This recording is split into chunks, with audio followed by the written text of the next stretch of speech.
Today we're having a cooking conversation with musician Dudley Taft. Dudley, thank you so much for being with us. My today. pleasure, thank you. Where did your love of music come from?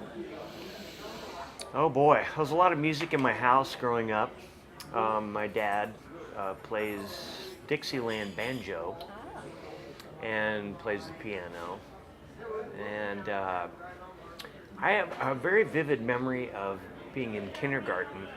There was a piano teacher that would come and play songs for us all.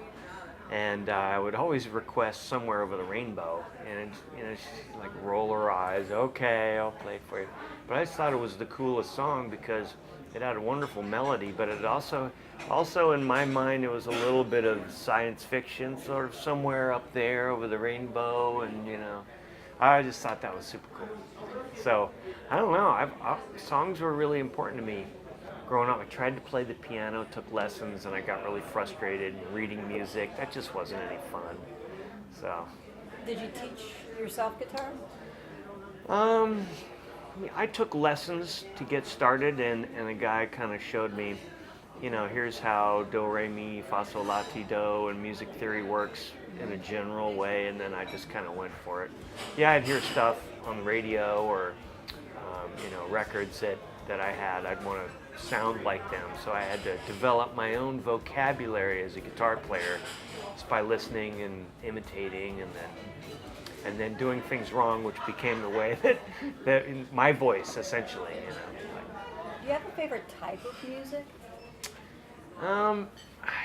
No, not really. I mean, I can go to see the symphony and get very, be touched emotionally. I just I like to listen to good songs. Mm-hmm. So it can be anything from Steely Dan to, classic rock to jazz to, just depends. But, You come from a political family. Politics ever cross your mind? never. My branch of the family, we had a lot of businessmen. My dad and my grandfather and my great-grandfather, Taft Broadcasting and that whole line of business. So, no, never. That's a definite never. Never. No way, Jose. When you were a kid, stopped at Frisch's? Yeah, so it's really interesting because we're obviously in Fairfax here. My babysitter would drive us down here, and we would go to Frisch's, and they used to have, the little kind of little sidewalk thing that went out with all the things, and I think you could press a button and order, and they'd bring it out to you. So we did that several times. Weren't any girls on roller skates, unfortunately, but we would also go to, what was it over here? It was Burger Chef or something. And so anyway, so she drove an orange Volkswagen Beetle with an 8-track player in it. And so some of my earliest memories of rock and roll were listening to Deep Purple's Machine Head while cruising right down the street, and on Columbia Parkway, and Joe Walsh, Rocky Mountain Way and that whole thing. We called it the Bop Bow song because of the little talk box solo and play Bop Bow, play Bop Bow. So, and I left Cincinnati for about 38 years, and I came back 5 years ago. I was happy to see that this restaurant was still here, because almost everything on the street has changed. I'm impressed that your babysitter's rocking out. Oh yeah, oh yeah. It was really funny because we did this little thing at the museum center, and they had me come up and play a couple of songs. And I'm like, well, I have to play a song off of each of those albums and invite my babysitter. And she came, and I did the solo in Rocky Mountain Way, and then we played like Smoke on the Water or something. So That's impressive. it was super cool, kind of completing the circle. Yeah. That is awesome. Yeah. What was your first concert? Do you remember? My first show, to see? Yeah, both. Okay. Well, I played my first show before my mother would let me go to my first real concert. But my first show, I think I was in 8th grade, and we played for the lower school. This is when I lived in Indianapolis. And they lined up the kindergartners in front, and then first grade, second grade, and everything, all in this library. And we started playing, and the librarians are running around with books over their ears and everything. It was hilarious. My first show was, I watched 38 Special open for Rush in 1979 in Indianapolis.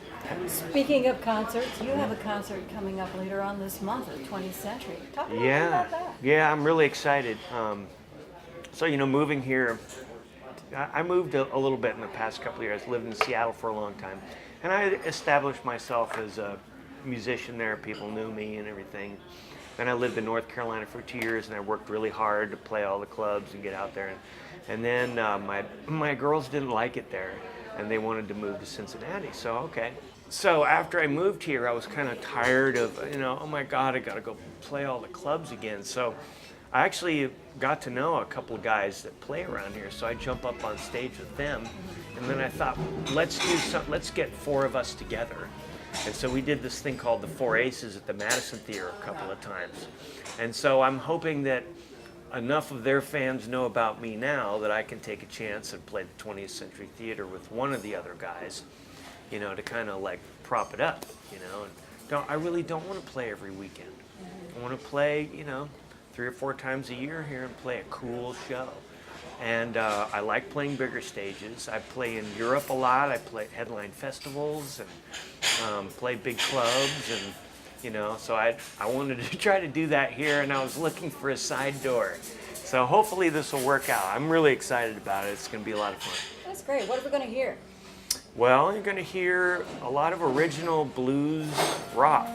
So my buddy Johnny Fink has been playing blues around here for 30 years, and he writes fantastic songs. I'm going to play a few songs with him, and he's going to play some of my originals with me, which is kind of cool. So it's not just one band and another band. And then we have a couple of surprise songs, cover songs that we really like to play together. But it's mostly our original blues rock stuff. Looking forward to it. That'll be on February 23rd. February 23rd, it's a Saturday. All right, no excuse not to stay up late. Yeah. There you go. No So we are excuse. having Coke and a nice conversation here. If you had the opportunity to have a Coke and conversation with anybody, who would it be? Well, that's easy. I would love to have a conversation with David Bowie because he's my hero. Obviously can't do that now. But his life has certainly been fascinating to me, and his music was important to me as a child. He kind of had that otherworldly, somewhere over the rainbow thing to his lyrics and sound, and I just love that. Plus, he likes good lead guitar players. He's always had amazing guitar players in his band. And I think we'd have a lot to talk about. Thank you, Dudley Taft. Thanks for having Coke and conversation with us. Thank you for having me. Cheers. Cheers.